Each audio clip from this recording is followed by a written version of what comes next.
Hi, I'm Chef Leo. Hi, I'm Chef Theo, and this is The Confessions of a Private Chef. Hey, Chef, how are you? I'm good, brother. Really good. It's good to be back. Yeah, we normally change it to Monday, and today we're recording on Tuesday because our guest couldn't make it on Monday. We tried booking this guest like 3 or 4 times already, and he's hard to get, man, because he's so, everywhere. He's damn busy, he's just famous enough where he can. It's like, dude, it's like a celebrity, man, trying to book a celebrity. Yeah, it's because he's an El Chingon. El Chingon, El dude. Chingon. Dude, if you see this guy, I mean, if you watch our videos, man, you'll be able to see it. And it's like, luckily, I mean, we have his wife in studio today, so we have to be careful with the direction we take this but I'm sure we'll be good.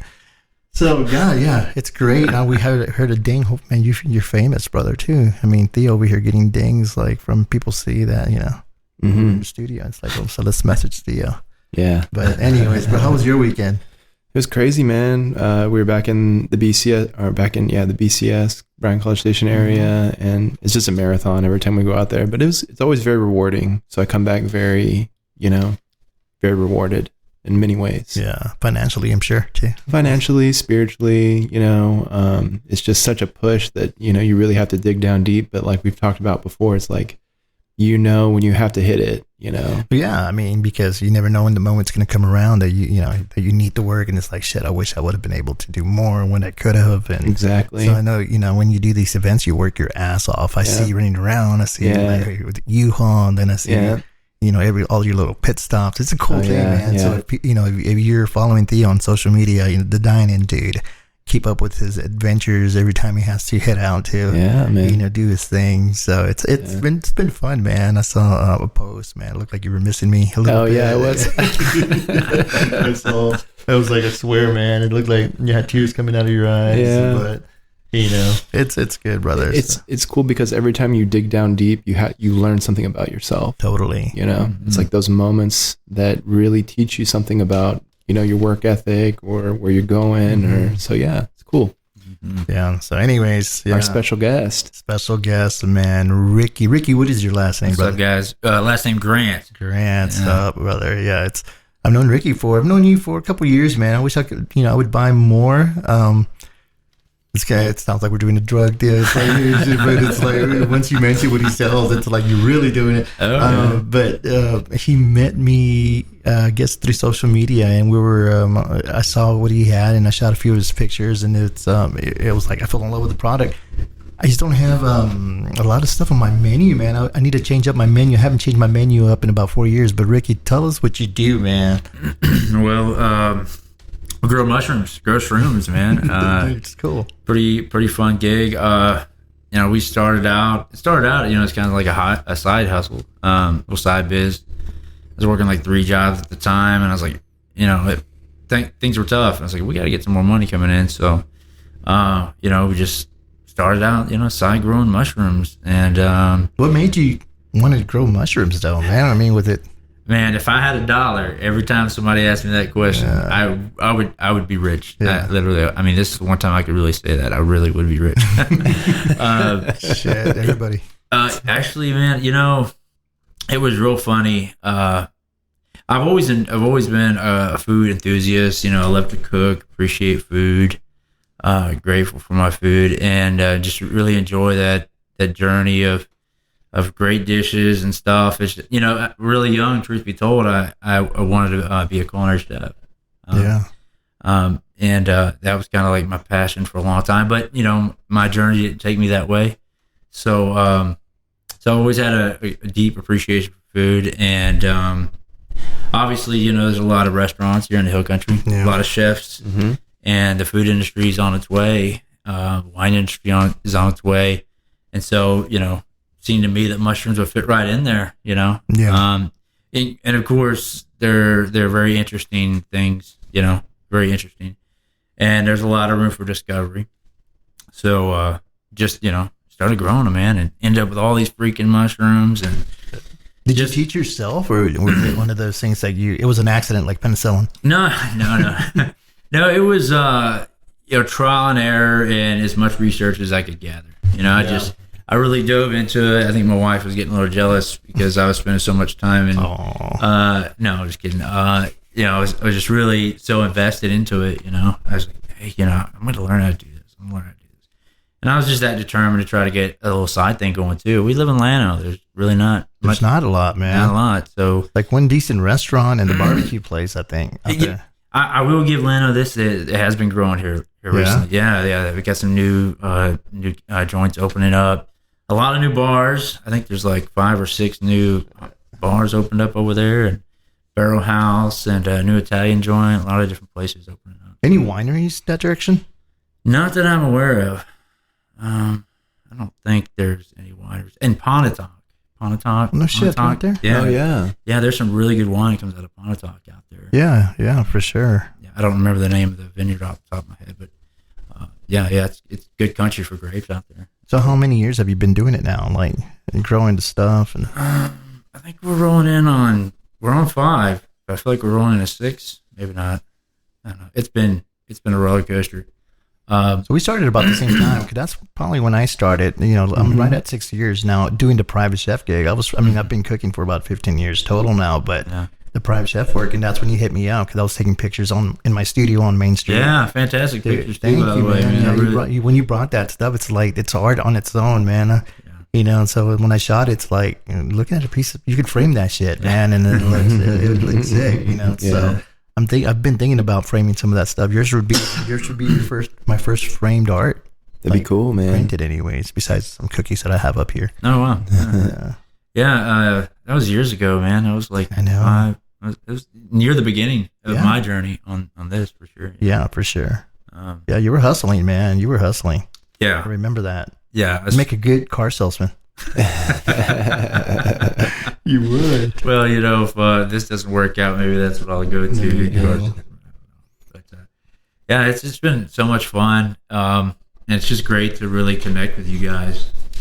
There were so many things you asked me before, like, why did we even, what made me decide to start growing mushrooms? And I thought about that on the way here. And there's just a lot of different components that added to it. For example, one of which, I know that a lot of chefs, it's a very stressful job. A very stressful job for them. And and sometimes they get really burnt out, And there was a couple times where, in the beginning I walked in, and still to this day I walk in to new chefs, I hand them a box of these, this arrangement of mushrooms, and they open them up and see them for the first time, and they're just like, they go from like sad to just glad instantly, they just light up, man. And that in itself is very rewarding for me. So there's a lot of things like that really pushed us in this direction, I feel like, and just rewarding in those ways by itself. So if you can make a living doing that, it's not work. It's fine. Absolutely. So so now you have quite a few different varieties. What was like your first variety that you started with? The first one was the blue oyster. Yeah, very beautiful. Yeah, they're sexy as fuck. Yeah, delicious. Yeah, we began with the blues, and they did really well. And man, we just, like I said, we ended up a huge amount of those. And then, and of course, the adventure just kept rolling from there. I was like, all right, now we got to grow this one, we got to grow that one, and we just experimented. And they all grow differently. They're all a little different in their own way. They all need their own certain kind of atmosphere or feed, or like what goes into that. Yeah, exactly. Atmosphere is the perfect word for it. Different humidity levels, different temperatures, actually even more incubation time. So what I mean by incubation is before we ever introduce these blocks into open air, open atmosphere, they'll sit in a sealed bag, for a few weeks. In some species, even for 4, 5, 6 weeks. Oh wow! Yeah, so they sit on the shelf that long before we ever expose them to what we call the fruiting room. So they take a long time, and if you pull them out too early, they don't do well. So it was just a matter of dialing that in, and of course there's temperature, and there's a lot of variables. But it's essentially it's just a relationship with the mushrooms. You get to know them better, and they take care of you. So from the first time, like you said, I'm going to do the blue oyster. Mm-hmm. From the time you said, okay, what do I need? I need to grab this, and you make your block. I don't know how the fuck you do it, but you make your block. How long did it take from the time you gather all your mise en place, get them together, and put something together to let it go? So, it varies depending on the species. Some species are more aggressive than others, but the blues, they typically take about 2 to 2.5 weeks from start to finish. Mm-hmm. So from the time we introduce the mycelium to the substrate that we're growing in, it's about 2 to 2.5 weeks to the final product where you can say, okay, here you go. Yeah, they're fully bloomed and pronounced and ready to cook. Yeah. And so you have to think and figure out, I need to make a living doing this shit. So I need to produce X amount to have, in 2 weeks. So I can say, hey, it's paying off. I can actually make a living. How many blocks do you get ready at a time of, let's say, we're just going to stick to this one species. So I know kind of. Yeah. So it sounds like you're asking how do we gauge it? And, right. Well, how do you know that you have to make, let's say, 100 of them, and you got to wait 2 weeks? I mean, people don't get that. This stuff takes time. It does. So when you put a price on it, you're not buying just something out of a, fast, supermarket where, big companies are producing, hundreds and thousands of products and then mass production, like let's say the portobellos and stuff. These are things that you buy and it's like $3.50, $4 a box or a little box. I don't know how much those weigh. I never really pay attention. Yeah. I want to say, 20 ounces or I think it's like 8 ounces. Yeah, 8 ounces. Something smaller than that. Yeah. So, I mean, so you're selling this quality product and so my question is like, how do you know that you need to grow an X amount so the business can thrive and you can keep producing stuff and not just be a hobby and be a legit business? Well, over time we collect, we know about what our yield's going to be, right? And so we produce 10-pound blocks. On a 10-pound block, we yield somewhere between 2.5 and 3 pounds of mushrooms on the first flush. So the first bloom, or the flush we call it, we usually experience for most species somewhere around 2.5 to 3 pounds a block. Wow. But we only do first flush. We don't even mess with the second flush. So, we just kind of get an idea, how many we need to move. But we produce every single week. So we have a rotation rolling. So we usually tell most restaurants, hey, give us if you want to get online, give us 2.5 weeks and we'll get you into rotation. So we try not to grow too many more mushrooms than we can move.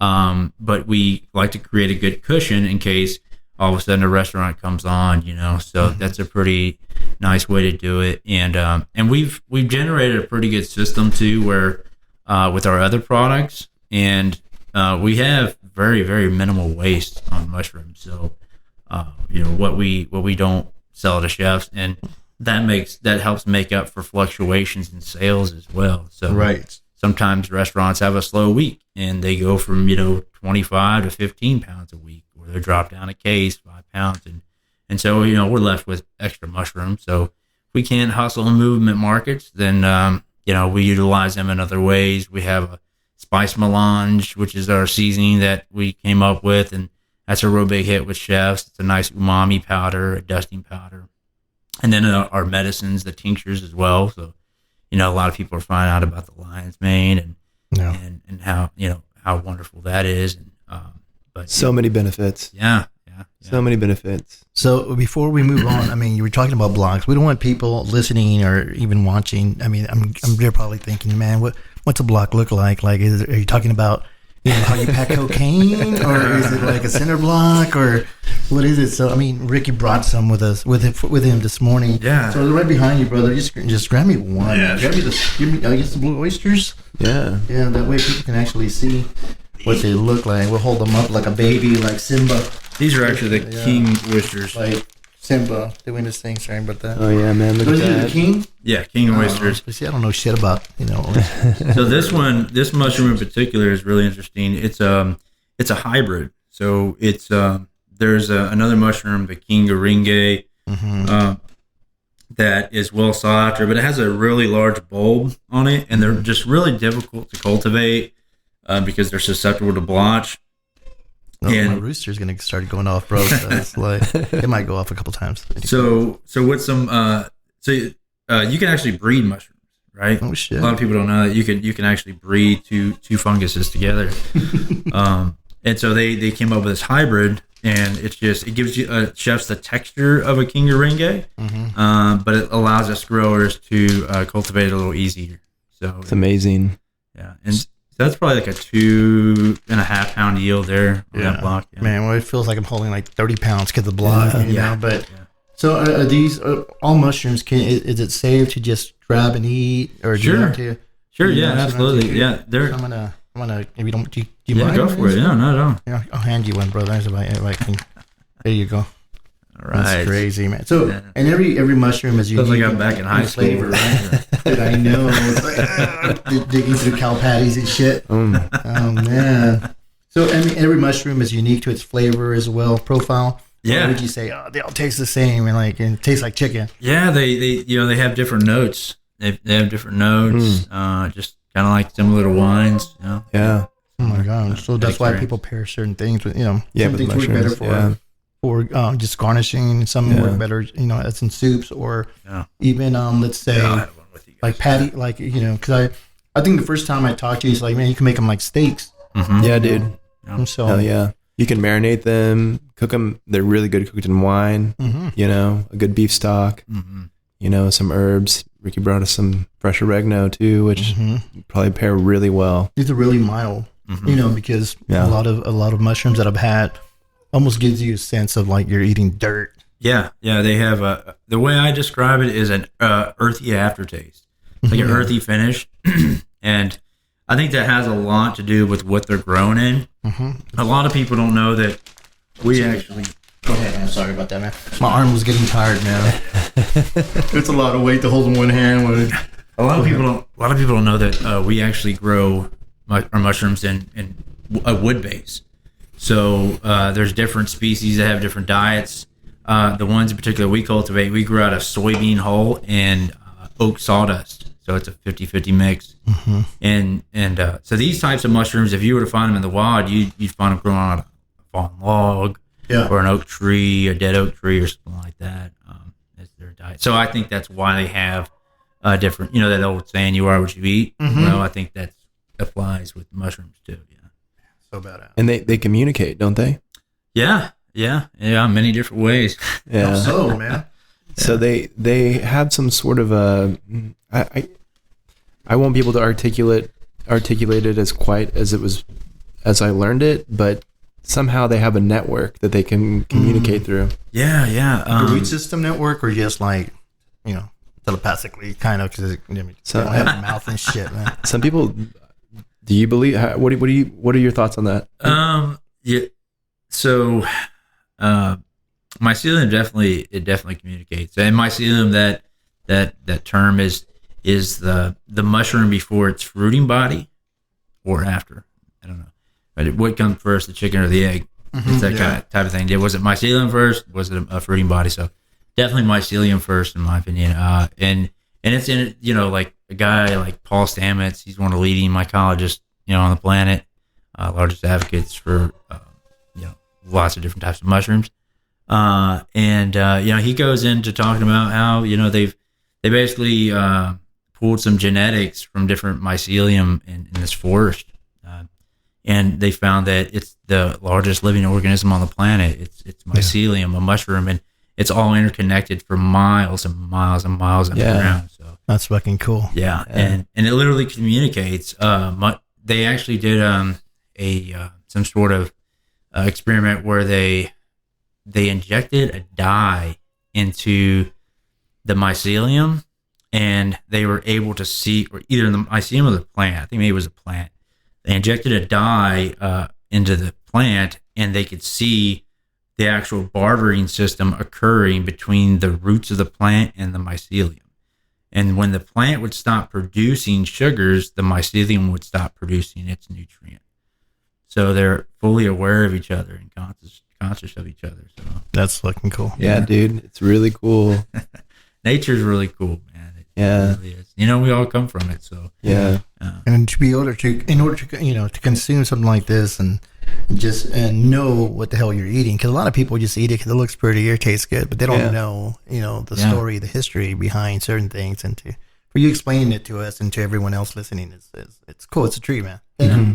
Oh, hey, I love talking about mushrooms. I could talk about them all day, and you know, that's another big part of why we got involved with it, is because, you know, it's just so fascinating, and there's just so much room for discovery. You know, especially with the medicinal end of it. You know, and there's a lot of talk out there how you know, even, you know, psilocybin and other sort of types of mushrooms can treat the guys that fought for our freedoms. You know, fought for our country. It's everything else is failing them, and they're discovering that that this may help them. So I'm all for anything that can help those guys that, you know, sacrifice their life for our luxuries. Hell yeah. So anything that works for it, give it to them.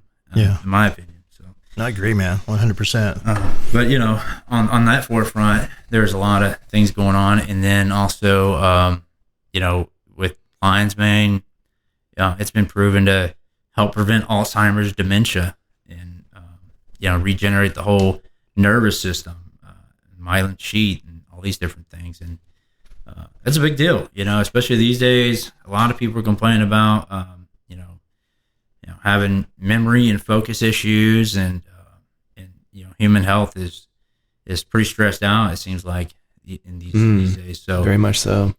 You know, human health or well-being is the first thing on the list, in my opinion. You know, we should be definitely focused on that more before anything. Mm-hmm. Watching what we eat, you know, our intake and how much of it, because just because something is great for you doesn't mean that you should overdo it as well, man. Because I mean, you want to live long, man. You want to be able to help others through what you do, right? Yeah. So it seems like you're doing it now. It's gonna be funny the way I phrase it, but do you consume what you sell? Oh, absolutely. Yeah. People ask me that all the time. Do you actually eat your mushrooms, or are you like burnt out on them? Yeah, sure. We eat them. We try not to eat them too often, of course, you know, because we'll get burnt out on them. But yeah, we eat them pretty frequently, maybe once a week. Yeah. Is there a certain technique or what you know, a product that you like using with it, and like, or cookware, or a certain way to cook it? I'm a big pasta guy, man. I love pasta. So here lately, I've been into this sauce kick, and I just love making sauces for pasta and incorporating mushrooms in there. Mushrooms can be used as a vehicle, even. So if you can bring a meaty flavor into something and then into the mushrooms, then you can, you know, essentially use those as a vehicle to expand that meat flavor, that umami flavor. And so you know, you get that in cream sauce going together. It's great. Is there a specific mushroom you like to stick to when you're making your sauces, or you like just experiment with all of them? Yeah, I just play around them all. The Kings are really good for that because they're kind of spongy, you know, and they have like a really meaty texture. Those are my favorite to use on those type of dishes. You can smoke them or grill them too.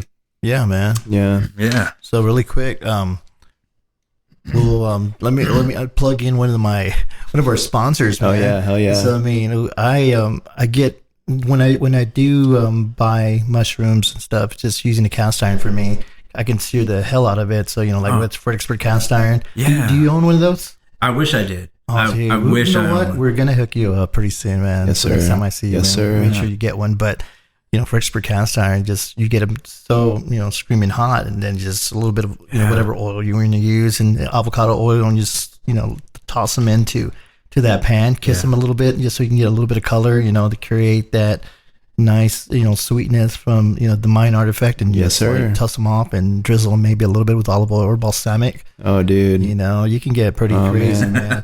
Now I'm thinking, shit, I need to pick the shit up. I haven't had breakfast this morning, man, and you're over here. But it can't be a lodge, man. It's got to be a Fredericksburg cast iron. Hell yeah. You know? There's a big difference, dude. I've noticed, like, I've been using that FPG cast iron that, you know, that Jay gave me, and it's like, Dude, that thing is a Cadillac compared to that lodge, dude. The lodge is just like a Honda Civic from the 90s. And, yeah, no, they last long, but, you don't want to be seen with it.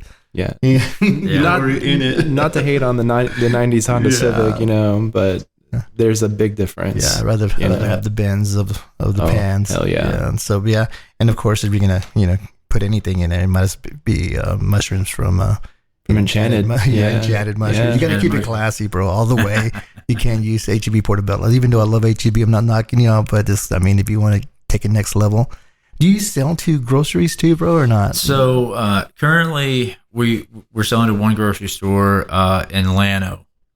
It's at Miller's Meats Smokehouse in Llano, and they've been great, and we've kept them stocked up for a couple of years now, I think, and it was really slow at first because it's such an exotic thing, and people weren't used to it, and in time we started doing some markets there in town, and people warmed up to them, and now they're just like tons of fans, and we do really well with them at the local grocery store in Llano. Yeah, I've heard a lot of great things about them. I've never tried it, but I used to work with a guy, Cody, and he would swear by their meat, man, and said Good had quality, some of the best meat was coming out of there, especially in Llano. So I'm guessing they're buying local cattle as well.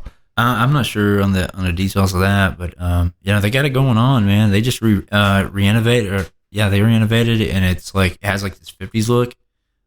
It's pretty neat. Pretty cool spot. They got a good wine selection. Like I said, a lot of cuts and stuff. So, and they even do custom stuff. One thing they do there that I haven't seen other meat markets do is when you get your cuts, they'll actually shrink wrap them there. So, that's cool. Yeah, they don't charge you for it. It's like shrink wrap. Yeah, because it'll last longer in the freezer and stuff like that without getting freezer burn. You're not going to be using it. That's badass. So, I heard, do they season and stuff there? Oh, yeah. Too? Yeah, it's crazy. You got to go out there, dude. Yeah, me too. So on an average, how many blocks do you think you sell a week? To just, to grocery, to restaurants. Do you do also like where people can order like for the personal use, like residential use, or not? Do you stick with selling to restaurants? So we do farmers markets, we do have a lot of people that want to come by, and truth is if we allowed all those interruptions, we wouldn't be able to get anything done. So, so you don't. Yeah, we actually let it fly during COVID. I don't know if I can say that on you can say whatever the fuck you want. COVID. That's another bad word here.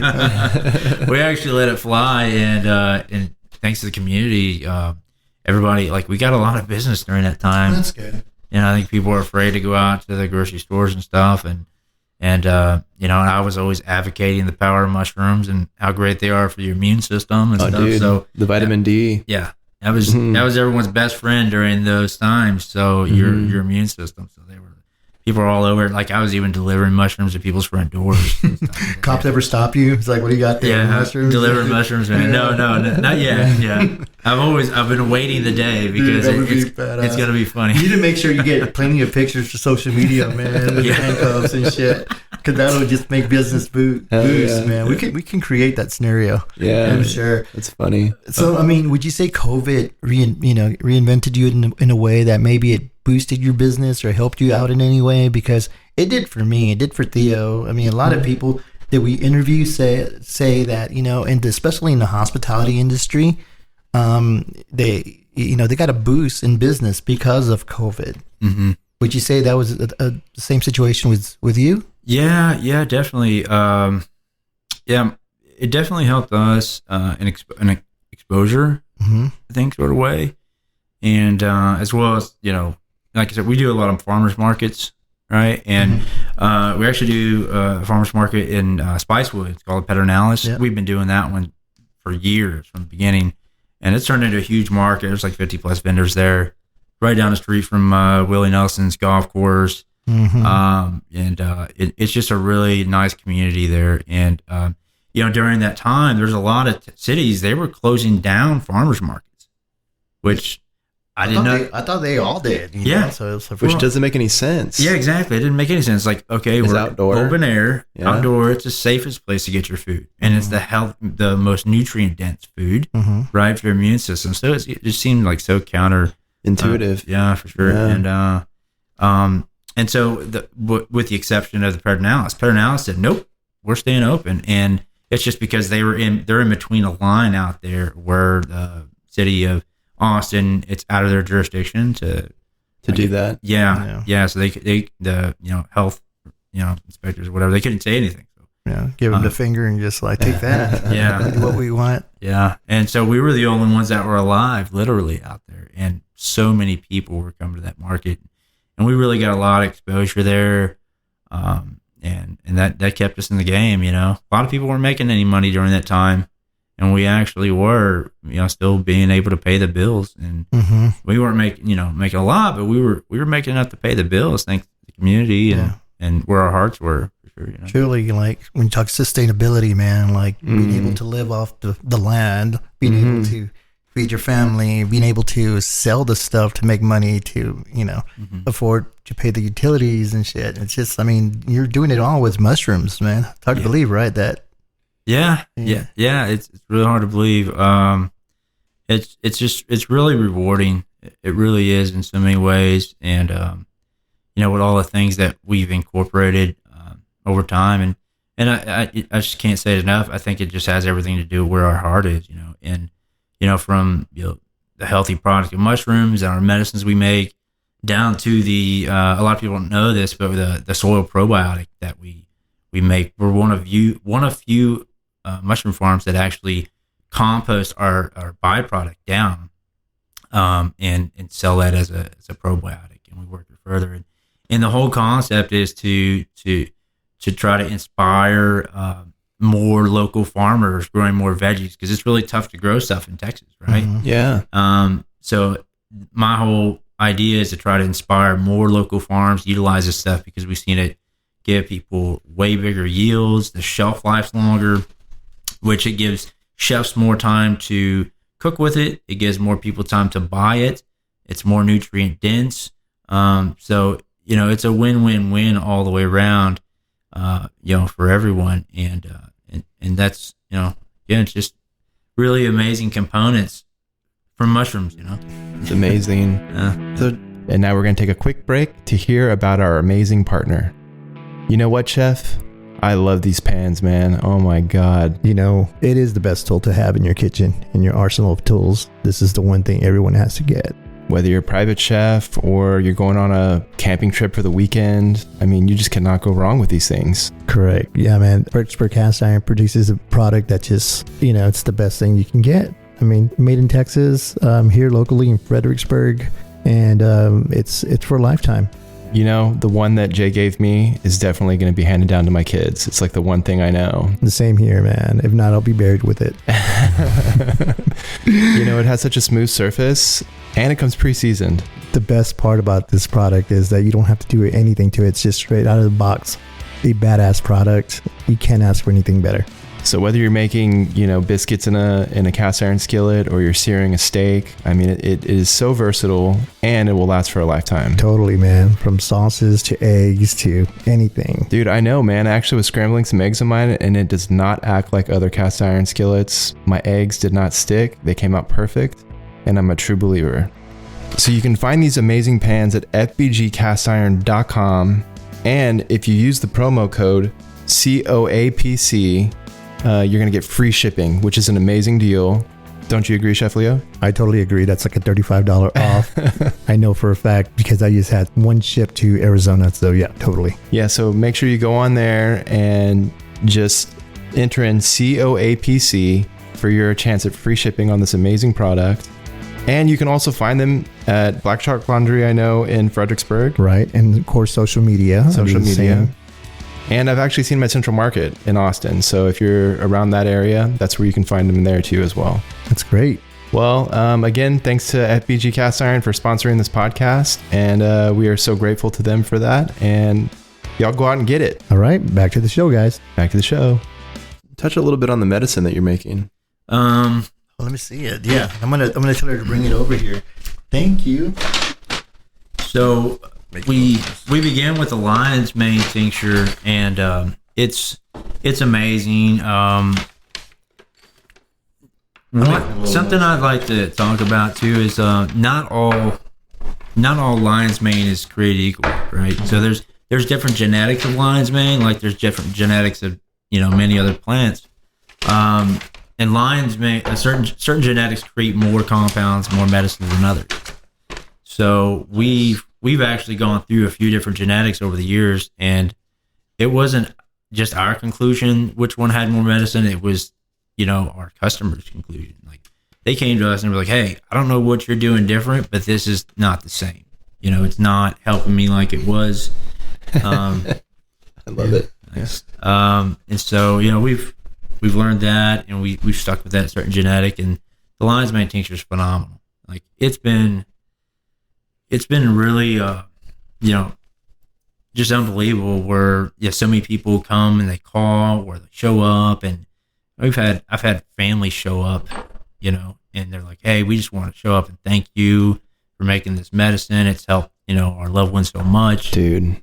And so are these made with different types of mushrooms, or is it all lion's mane? Yeah, so we actually have 3 versions: the lion's mane, the turkey tails, and other medicinal mushroom, and then the sun-dried. The sun-dried, the one is I created. It's the first of its kind. Ooh.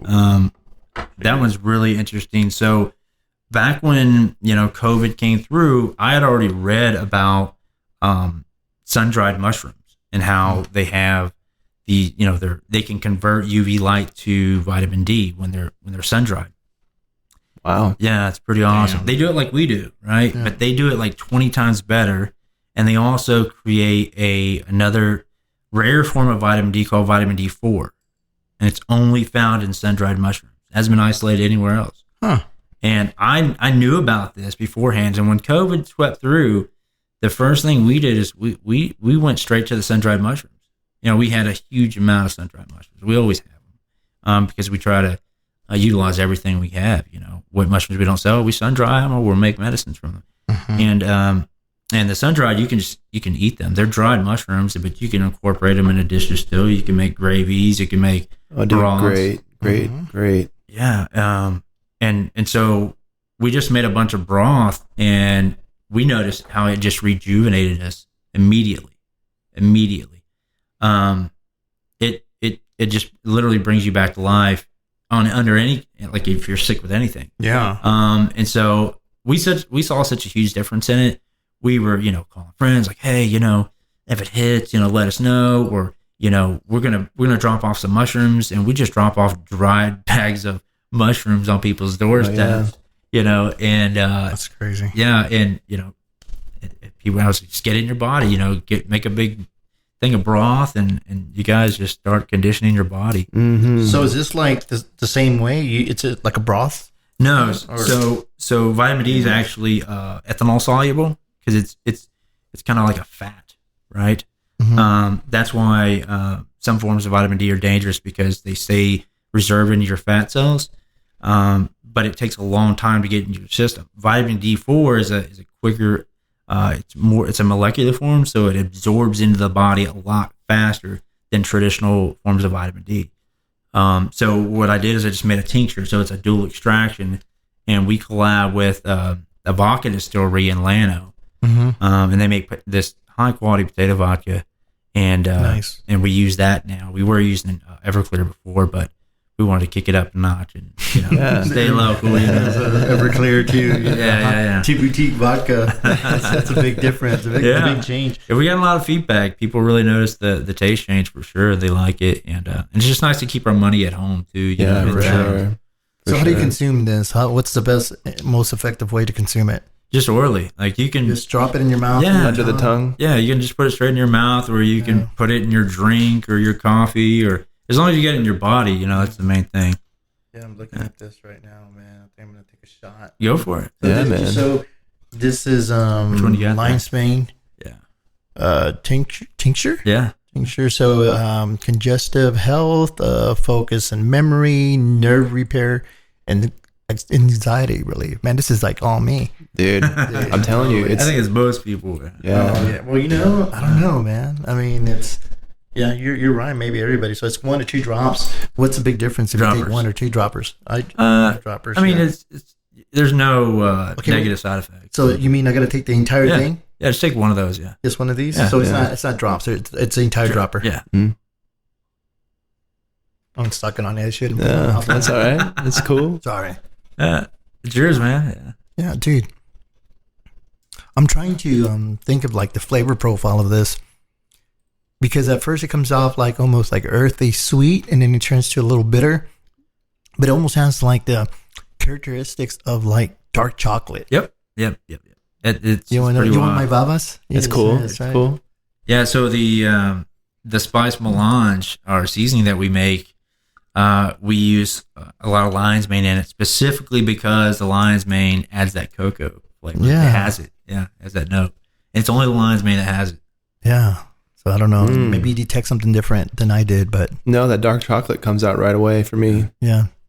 It's really good. I guess it depends on when where you put it on your tongue. Everyone's different, but I'm sure that's going to be one of the main characteristics of that. Yeah, It's almost pleasurable. it is. Like without having to eat a whole bar of dark chocolate. That can get pretty intense. And I feel the effects in 15, 20 minutes. Oh no shit! Yeah. It works that fast. Yeah, I feel like a fuzz, a little bit of a fuzz, like a head fuzz, but thought and memory, my focus. I'm absolutely sure it helps treat ADHD. Oh, dude. At this point. Naturally. That's us, bro. Yeah. Do you have ADHD? Yeah. Dude, all right. Yeah. Well, I think we're like, Welcome to the club. I think we're out of, how many episodes have we done? This will be 19. 19? Yeah. No shit. So I think we did a couple by ourselves. So that would be, 17? 17 were, 17 for 17, man. Everyone we've had on the show has ADHD. They call it ADHD. I just call it like really thoughtful. Yeah. Yeah. Hell Super, yeah. Hell yeah. You're anxious, but then you're also, hyper focused at the same time, but on certain things. I don't know. I don't know about you, but with my ADHD, it's like, I'm all over the place, but when I do set out on something, I do it. Yeah, for sure. And I can see your studio here, like you really jammed it up, and it doesn't look like someone had ADHD that did this. Well, you'd be surprised, brother. I'd come in here and I'd just be hyper focused on one thing, and it's like, okay, how do I make this work? And it would take me, a couple hours just sitting here zoned out, looking at walls. Yeah, to plan it in my head because nothing was on paper. Right. And so from the ground up, it was like, from your head to that, and how much time is it going to take? Listen to that plane, brother.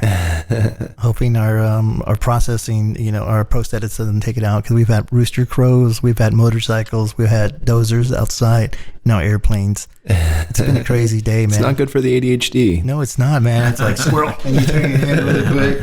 But I mean, if this would kicked in, I probably wouldn't give a shit. But yeah, dude. I remember during the pandemic, that was one of our things. It was like, if we wanted to stay healthy, that's when I got turned on to a lot of mushroom medicine and stuff like that. And man, it makes a big difference. It really does. So that's really cool that y'all are in this space. I think this is a great addition to your product, honestly. Yeah. How long have y'all been doing the tinctures? That began kind of early. I'd say within the first year. Oh, cool. Yeah, and there's some, you can find a lot of videos out there how to make them, but I've crafted my own methods too. Like there's certain ways to do it. Not all the tinctures are created equal.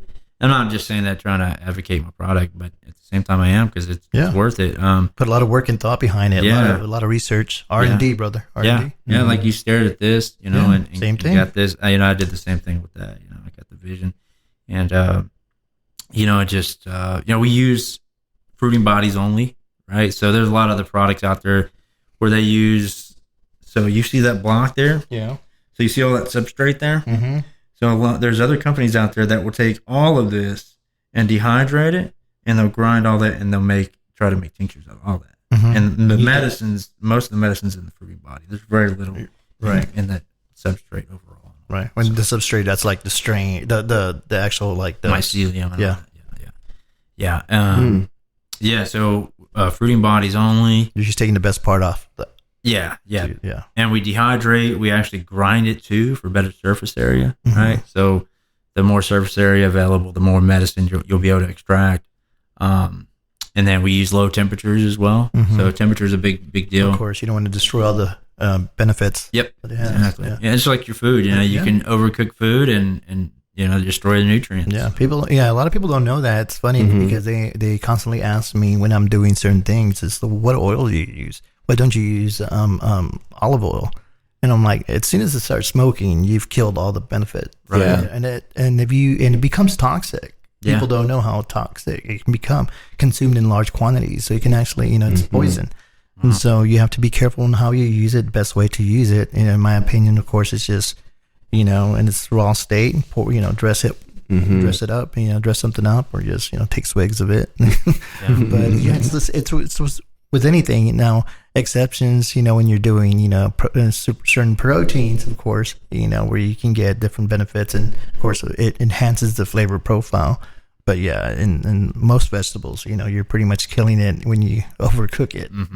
So yeah. What do you usually sear your steaks with?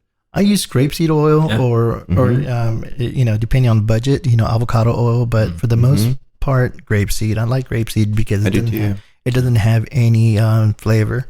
Very neutral. Neutral. So it's like, for me, it's more expensive than some other ones, but at the same time, it just takes all the characteristics of all the seasonings that you're using. So and totally, like, if with mushrooms, I would saute them, and it's also in grapeseed, not necessarily olive oil. I was just gonna eat them like that, make a salad or something. Just stress it with olive oil. But you also don't want to take away too much of the flavor that you're trying to reach, and get with those mushrooms. So it's a balancing act. It's like making a nice craft cocktail. You need to know exactly how much of something, and how much salt to enhance certain flavors without overdoing it. So yeah, for sure. Yeah, and mushrooms, a lot of people ask me, how do you cook these things?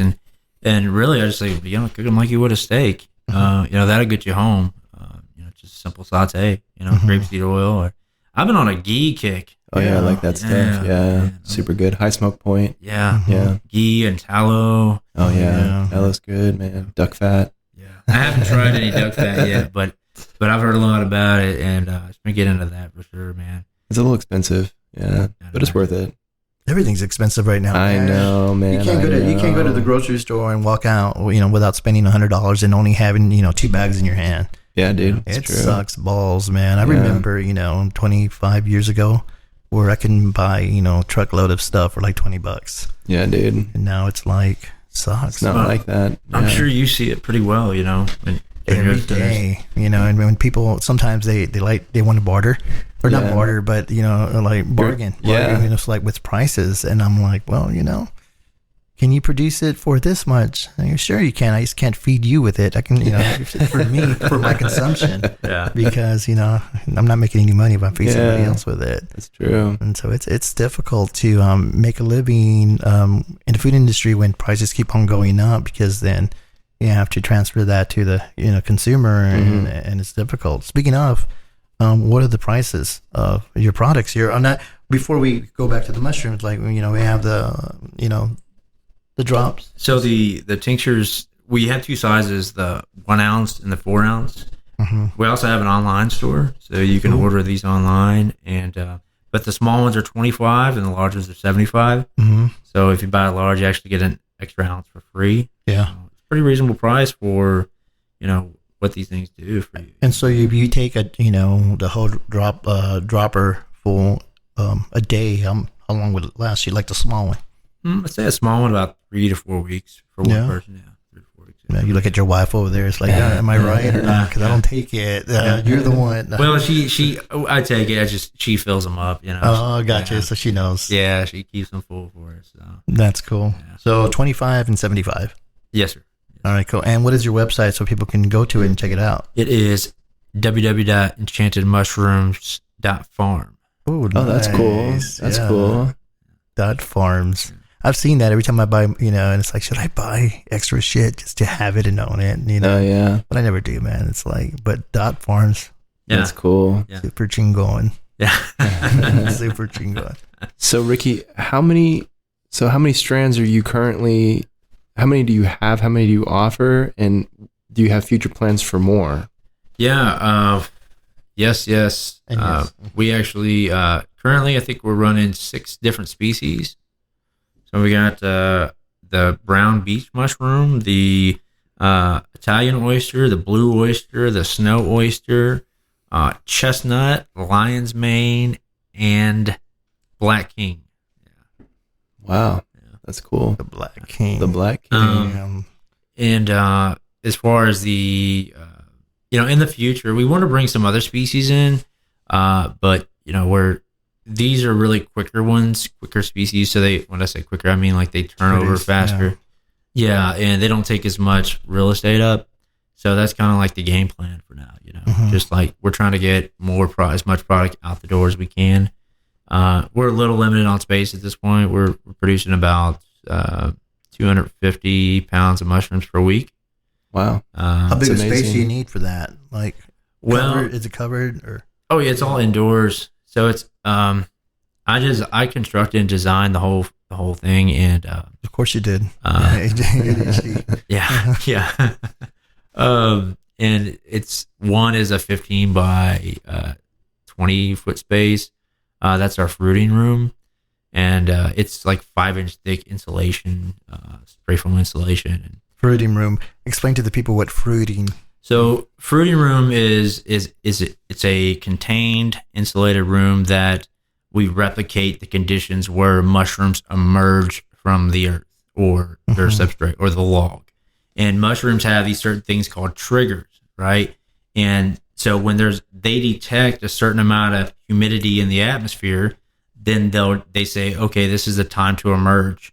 And so then they'll emerge from the substrate of which that they're in, and they'll form a fruiting body, and then from there mature and release their spores into the wind and go and land on another dead log or a freshly cut log somewhere else, or another host or substrate. And to select like things like logs or piles of leaves and stuff because the amount of moisture in them, or yeah. So they detect the amount of moisture in the atmosphere and also temperature. So there's temperature triggers, there's moisture triggers. Some even have light triggers, so they'll decide to fruit when they detect some light or a warmth change even. So we replicate those. We have like climate controlled, it's like humidity controlled, it's temperature controlled, and I can literally set the humidity. If I wanted it 92%, I set it to 92%. If I wanted it 95, I go to 95. And same goes for the temperature and the lighting. But just the oxygen itself can trigger them too. So when we cut the bags open and we put them in there, they are detecting more oxygen, then they start to develop. And it's just because they're just trying to prolong their life cycle, right? Their legacy. And another one is like really cool is shiitake. Oh yeah, dude. Shiitake. This is really cool. So you can trigger shiitake mycelium to fruit by thumping it. Thumping it? Yeah, like thump, like you can hit it with a hammer, and the shock is what initiates the trigger. And what it's believed is that it's replicating the conditions like in a forest, for example. So if this shiitake mycelium was colonizing this tree, when the tree fell, it would hit the ground, it would thump. And so also what's happening is the moisture is going to start escaping this log faster. Mushrooms don't like dry conditions. So once this log dries out, this mushroom will die. So it's believed that the thump is a trigger because that's at the same time of which where the most moisture is escaping the substrate, right? So it's like, okay, we're running out of moisture. Let's get, growing and put some spores out. That's cool. It's like in their programming. Yeah. That's rad. Another cool one is reishi. Were y'all growing some of that at some point, or did I see that? Yeah, we grew some reishi. Early on. We grew some early on, and it's a little more difficult though, huh? It is kinda, but a little bit. But it's it takes up a lot of real estate, and they put off so many spores. The reishi will put off all these like copper spores everywhere. So you really got to kind of have an area of its own for reishi. We grew some in the past, and a lot of people ask about it. I haven't really played with that one very much as a medicine. I mean, we used it in the beginning, but it just seemed like it has a lot of bitters in it. Mm-hmm. It's really bitter. The tinctures I was making with it, they were really bitter, and which is good for the gut, because bitters are good. But we try to tell people that, how can that be good for me? It's like shit, throw it. It's like throw it in the ground. That's crazy. Yeah. There's some other mushrooms out there like cordyceps. Oh yeah, cordyceps. Have you heard about cordyceps? Oh yeah. Yeah, cordyceps is a big deal. Medicinal for sure. Mm-hmm. Yeah, it helps like stamina. It's great for that. Blood circulation. It's actually kind of like nature's Viagra. Oh, nice. Yeah. Yeah, that's cool. Yeah. The older you get, man, you need to start producing cordyceps. Create a pill. Can you grind it up and do like capsules? Maybe you can do that shit. Yeah. A lot of people do that, and there's extractions and stuff you can buy. Yeah. But I've never grown it, but we buy it from another grower sometimes. And Dried, another grower up in Dallas. He's actually a ex-chef himself. It's Texas fungus. He was a chef most of his life, and then he decided to start growing mushrooms. But we've been longtime friends, and just kind of bounce ideas off each other all the time. That's cool. Yeah. Man, you're dying over there, bro. You need some mushrooms and shit. Need some of this. Let me open one of these up for you. You have something for cough and dry throat? Yeah, I wish I did. Jeez. Throw some oil in there, man. Lube that. So you guys have a pretty good, kind of what I see on Instagram too, is you guys have a pretty cool community. The mushroom, I don't want to say the mushroom tribe, but people who are kind of in your space doing what you're doing. Yeah. There's not many growers out there, so they're far in between. So we stick together, That's cool. And we kind of have to, but we're, again, there's a group of us. A lot of us have, like these, every couple months we'll have like a Zoom meeting, and there's different growers like from New Mexico and all over the country even. It's really neat. We get on there and just throwing ideas and techniques and stuff at each other, and things that we're learning and equipment, and that we're using and stuff. So that's cool. Yeah. As long as they're not too close to home, Yeah. Right. But we're all pretty spread out, so we don't step on each other's toes. That's cool. Yeah, I get that. So, what do you think? What's up next for y'all, man? I mean, do you have a niche for to get back in the culinary thing and try to do your own thing up there in Atlanta with mushrooms and stuff? And because right now my brain is just going off, man. I'm thinking, man, it'd be cool to have this special dinner and just do a shrooms dinner where everything's just that'd shrooms, be cool. Down to the dessert. And it's like, I think it'd be a cool concept, man. Yeah, so, dude. Yeah. Have like a fast kitchen where you can do like a soup kitchen where, produce 2 or 3 soups. Especially now that the season's getting cooler, that would work. Or, certain sandwiches like, BLT, but with your shroom instead. Or I mean, honestly, I wish I don't have the time to do anything like that. I hear you. But, we encourage, local restaurants or anybody to do anything like that for sure. And ultimately, I mean, if I could have it my way, I would totally like get a facility and have a storefront on it, where we're selling fresh mushrooms by the pound, and then we have, like mushroom pot pies and cream of mushroom and frozen and all these things. Like, I'd love to do something like that. Yeah. But maybe one day we will. That'd be cool. Yeah, maybe one day we will. When you decide to slow down. Hope so. Yeah.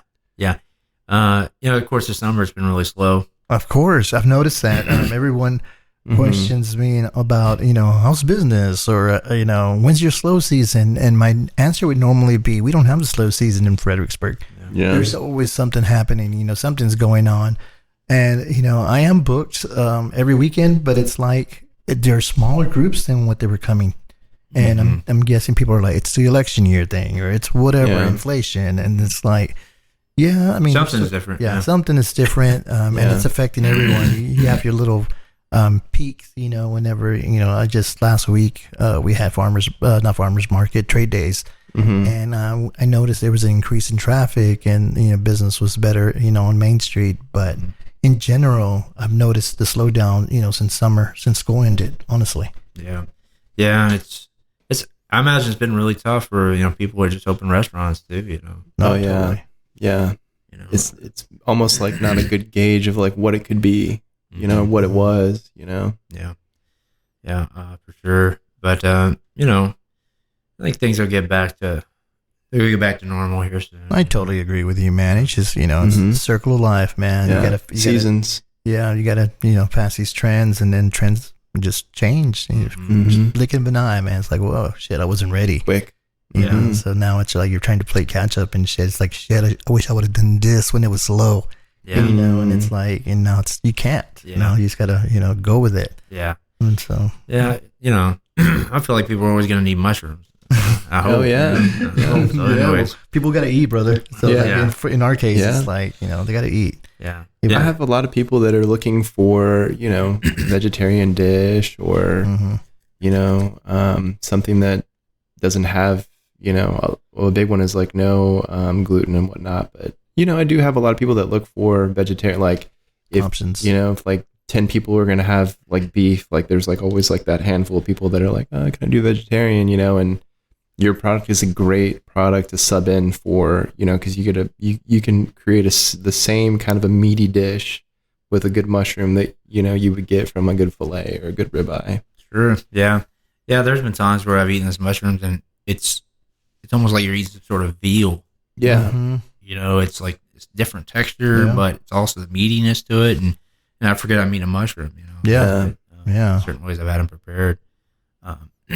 Especially with all the varieties that you have, you're not going to find your varieties in an H-E-B supermarket. No, definitely not. Rarely. Maybe at like Central Market or something. Yeah. But even then, I'm not bashing on anybody here, but I've had many, many people tell me, go down to Central Market and they've got lion's mane in there, but it looks like shit. Yeah, dude. It's like, it looks terrible. But our proportions are large. You got to think, from the time they purchase it, they got to make it to the certain facility. They got to get it on and off. So I'm sure the temperature changes, and pulling that out of things. And so by the time you get in front of someone, you're like, oh, fuck. We were at the Central Market off of 290 in Austin, and they have a little mushroom like chamber where they're growing mushrooms. But I think part of the problem with that is it's like, who's like managing that? Because it looked pretty weak, so it's like they have the intention to do it, but like having the person with the knowledge and the person who knows what they're doing with that piece of equipment, they may not have that right now, because it's like probably some high school kid, and it's like it's like no hate on them, but like it just almost seems like at this point kind of like an afterthought. It's like, oh, it's another thing we got to keep up with, Yeah, and I saw that they were doing that. They were putting those machines in there, and I thought the same thing. I was like, how the hell, like, who's going to be cleaning this thing? How's that going to work? And it just didn't seem sustainable to me. Yeah. And these rare species of mushrooms, they're great flavor and everything, but one of the downsides is they don't have as good of a shelf life as like your white buttons and your creminis. And I think that has a lot to do with why you don't see so many of them available. But that's a good thing for us because I feel like that's why we're always going to be here because we get the mushrooms to you guys so quick. Yeah, it's true. They're so fresh, and the ones out there, you don't know how long they've been in a warehouse before they even hit the shelf at H-E-B or anything. Yeah. And it's not just how long, but it's how the temperature changes have been. How much exposure have they had to like ambient temperature and stuff. And these things are still alive. Like they're literally still alive. When you pick they're still communicating. Yeah. Yeah. So I feel like there's always going to be a place for us, as long as you guys are around, as long as oh yeah, for sure. Restaurants are kicking. So, I did a private dinner and I was making chicken marsala, with a good creamy goat cheese polenta.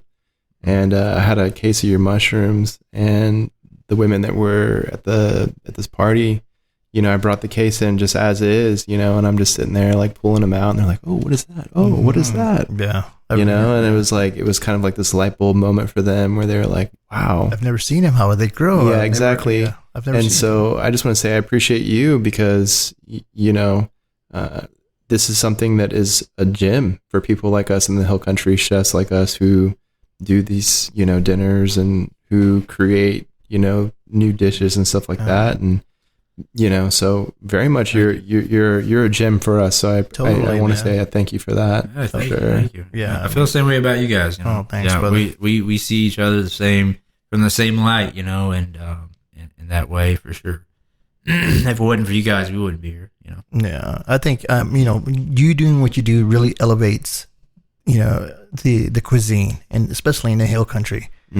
Because there's no way in hell that, you know, you would have to, you know, source it somehow. I don't know if maybe Benny Keith or Cisco carries any type of thing like that. I don't know. But I mean, it's hard, and people want to eat, you know, more farm to table style, you know, so they want to help out, you know, the local farmer. They want to help out, you know, just, you know, other small businesses in town, and to have a business like yours that create a quality product that can be consumed is, you know, just betters us as a community, and you know, and as business professionals. So thanks, brother. It's 100%. Yeah, you're welcome. Thank you, guys. You're the man. So tell us, man, if anybody wants to find you, and you know how all your sources of getting in touch with you, you know, are you going to be the guy at the other end answering the phone, or typically yes, this is the voice you'll hear at the other end of the phone. Your sexy voice, where you like go down like Barry White. So it's you can either visit us on our website, but the best way to get in touch with us is do via telephone or email. Telephone number is 325-248-8894. The email address is HC as in Hill Country, Enchanted Mushrooms @gmail.com. And your website again is enchantedmushrooms.farm. Farms. Yeah. The accent, man, the twang. And you're all over Instagram too, and I think I even you helped me out in a big way about a month ago, and I just last minute had something, and I was like, "Hey man, can I get some mushrooms?" And you're like, "Well, you know." Trying to not do none of it is but too fucking far. You know? Yeah, no, but he came and found me, and I think I was even outside of your little window that you have, you know, where you take things. You were boxing, you had already done your stuff for the week, but you found a way to make it happen for me. So that's cool. You know, and I just reached out on Instagram. What's your Instagram handle, man?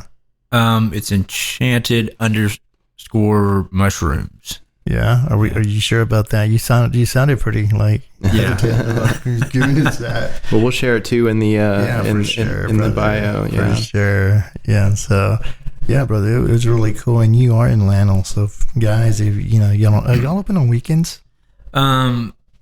Well, no. We gotta have a couple of days off. Well, I mean, we're not open. I mean, the only thing that we're doing right now is so we deliver straight to restaurants, but we also have a bunch of farmers markets too that we do. So we got the Lakeline. You mentioned that one earlier. So you got Lakeline, the Pedernales Farmers Market, and then sometimes we do the farmers market here in Fredericksburg. But we only want to do this when they're having it at the pavilion. When they move it down to the Pioneer, it really gets slow. So we try to occupy our time the best we can. Yeah, the pavilion, when it's under the pavilion, it's increasingly more busy, it seems. Sure.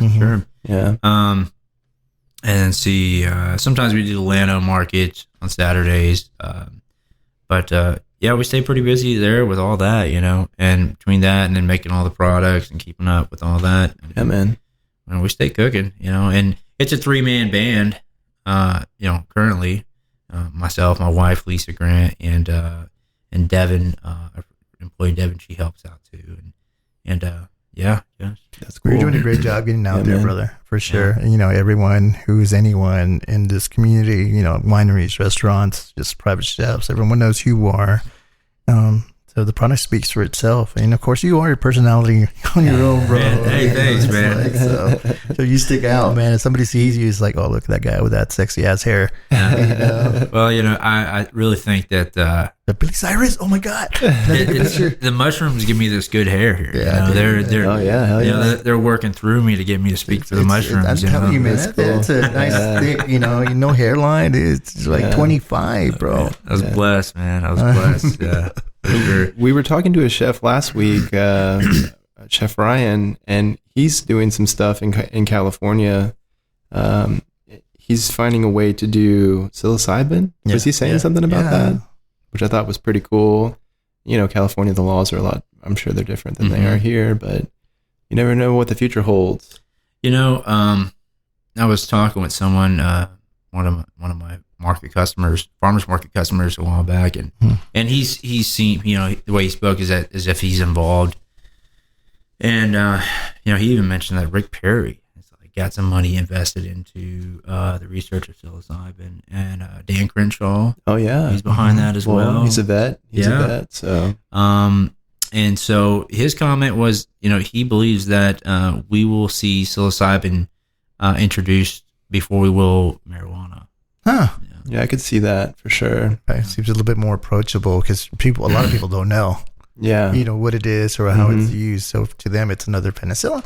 Yeah. Who knows? I mean, Yeah. And it's a lot different, I think, with the people who are, like you said, like investing in this kind of research. It's not the stuff you ate back in high school that you turn your best friend's roof into, a drippy trip. It's like, it's more controlled, more medicinal in many ways. Yeah, which is cool.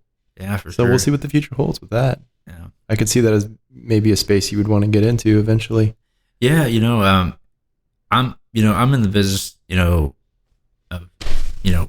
helping the community. That's one of our slogans. It takes the well-being. That's where our heart's been from the beginning, and that's been one of the most rewarding ends of it is the fact that we can contribute to the well-being of our community and the people around us. 100%. Through via medicines and through our soil probiotic with healthier foods, and so yeah, that's a really exciting avenue for us. And if the opportunity arises, and someone comes to me and says, hey, the government says, hey, we want you to grow some mushrooms for us. Yeah, sure, we can do that. And do it, man. Anything to help. That's our goal. So, and that's why you're successful, because your heart, man, like you said. So I think so, man. I really do. I believe that's the way.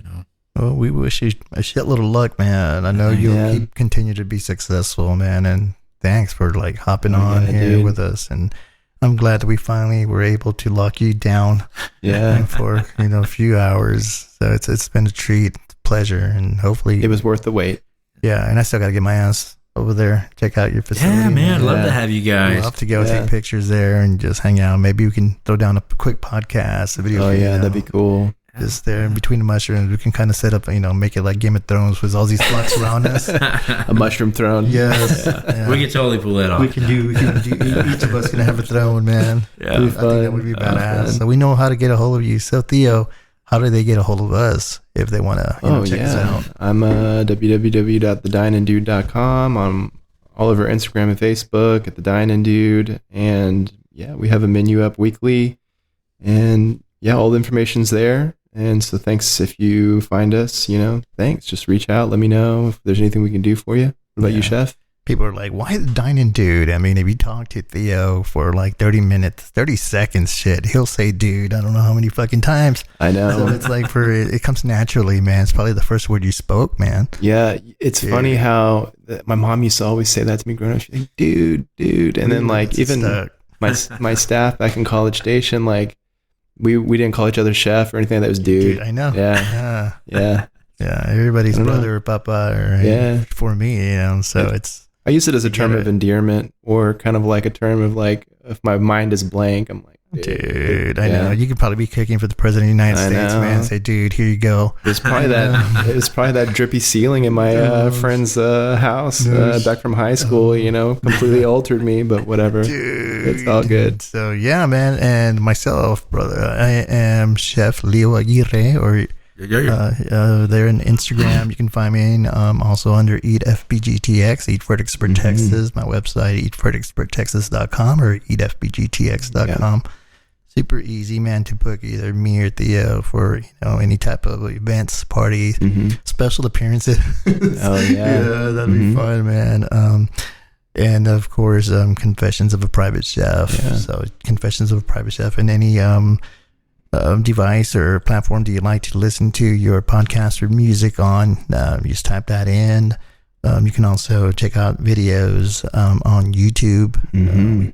We'll start posting more. This is I guess second, third, fourth video. I don't know if we recorded. Not everything's been posted, so we'll try to get on top of that. For sure. And man, I think and thank you to Fredericksburg Cast Iron. Yeah, totally Awesome. Yeah, our sponsor, Fredericksburg Cast Iron, man. So we don't like to just brag on them, or it's not for us, it's not a money issue. It's one of those things that we stand behind the products that we love and we use daily. People are like, what do you cook your stuff on?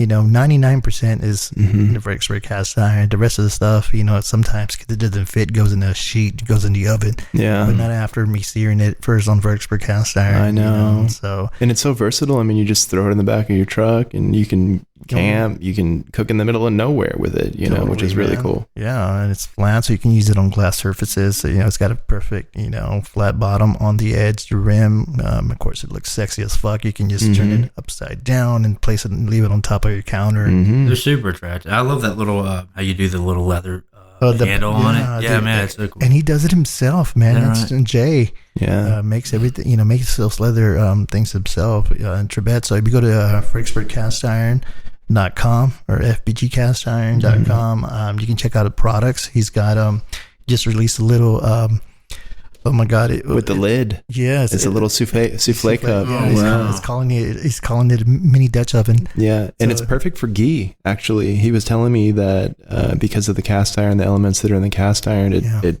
ages and preserves very well in that little thing. Yeah, that's also and some extra iron elements to your your product as well. So it's also good for you. Yeah, absolutely. So if you're low on iron, cook on a Fredericksburg Cast Iron. Hell yeah, that's pretty badass. So. Sure. But you can pick up one there. You can also just walk or drive down to Black Chalk Laundry. Jill has it there in their stores as well. So if you want to hold one, that's where you would go, or just buy it online. And look for discounts. And if anything pops up, we'll be sure to post it on our Instagram so y'all can take advantage of that. Sweet deal. Yes, sir. Yes, sir. And so, but anyways, yeah. Well, Ricky, thank you so much. Lisa, thank you guys. Yeah. It's been a pleasure getting to know you guys, and we really just appreciate you coming out and giving us all the knowledge of everything that you've learned, and I'm very excited to see your journey. Yeah, I really appreciate you guys. And something I wanted to mention to you guys too is that I really appreciate what you're doing here. Thank you. This podcast is mycelium.